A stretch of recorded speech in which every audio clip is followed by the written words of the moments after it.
تو یہ سمندری کچھووں کو پکڑ کر ان کا خون ان بوتلوں میں جمع کرتے اور اپنی پیاس بجھانے کے لیے اس کو بھی پی لیتے۔ اس طرح ان کے دن اور رات گزرنے لگے۔ 2 ماہ گزر گئے اور یہ لوگ پتہ نہیں سمندر میں کتنے اندر تک جا چکے تھے۔ الورنگا کے ساتھی کوروڈوبا کو دور سے ایک بحری جہاز نظر آیا۔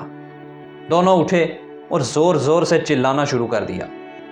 بحری جہاز میں موجود کسی شخص کو ان کی چھوٹی کشتی نظر نہ آئی اور وہ ان کے پاس سے گزر گیا۔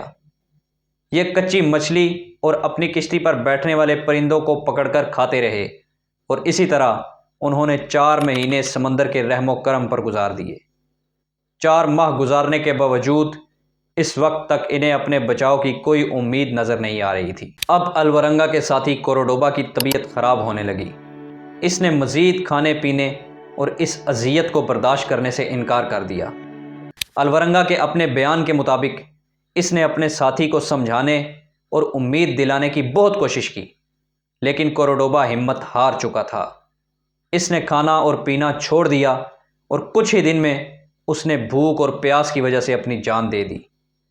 الورنگا کے مطابق وہ اپنے ساتھی کی لاش کے ساتھ 7 سے 8 دن تک بیٹھا رہا اور اس کی لاش کے ساتھ بھی باتیں کرتا رہا، لیکن 8 دن کے بعد جب اس کی لاش ڈیکمپوز ہونے لگی تو اس کے پاس اور کوئی چارہ نہیں تھا کہ کوروڈوبا کو سمندر کے حوالے کر دے۔ لیکن کوروڈوبا کی فیملی کے مطابق کوروڈوبا کی لاش کو سمندر میں نہیں پھینکا گیا تھا، بلکہ ان کا یہ الزام تھا کہ الورنگا نے کوروڈوبا کی لاش کو کھا لیا تھا۔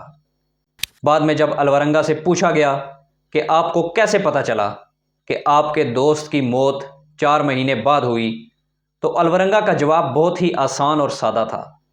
ان کا کہنا تھا کہ وہ چاند کو دیکھ کر اندازہ لگا رہے تھے کہ انہیں سمندر میں کتنے دن ہو چکے ہیں، اور ان کے مطابق چاند کا یہ 4تھا مہینہ تھا جب کوروڈوبا کی موت کا واقعہ پیش آیا تھا۔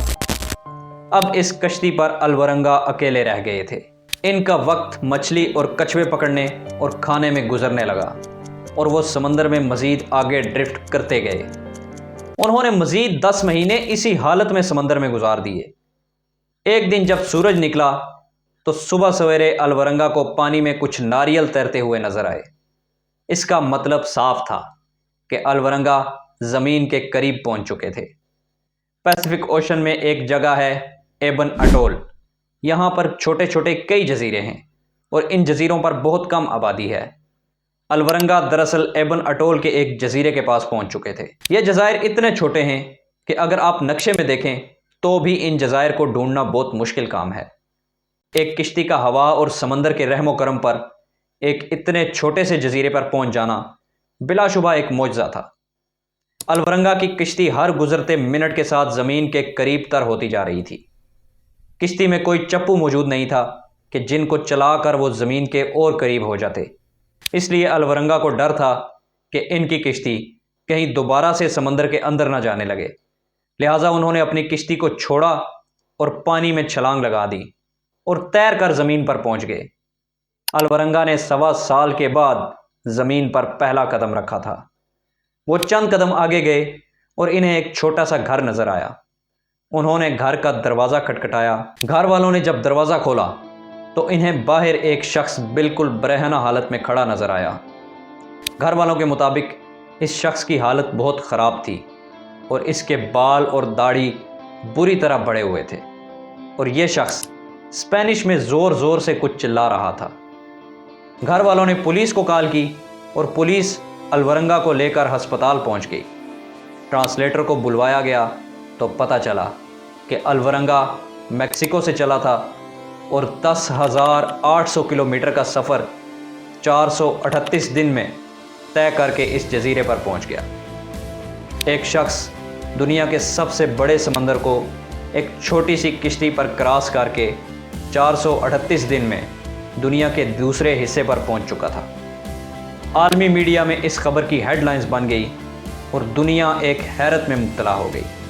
The fisherman who says he drifted After 13 months adrift without a water, here at sea has finally gesture after gesture, ایک اور حیرت انگیز بات یہ تھی کہ قسمت نے اس موقع پر الورنگا کا ایسا ساتھ دیا کہ اگر الورنگا اس جزیرے کو کراس کر جاتے تو ان کی اگلی منزل فلیپینز تھی۔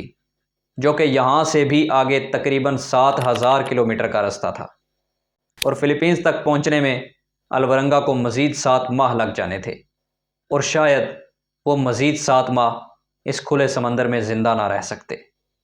الورنگا کو ہسپتال داخل کیا گیا، اور چند دن بعد جب وہ صحت یاب ہوئے تو انہیں میکسیکو واپس لے جایا گیا۔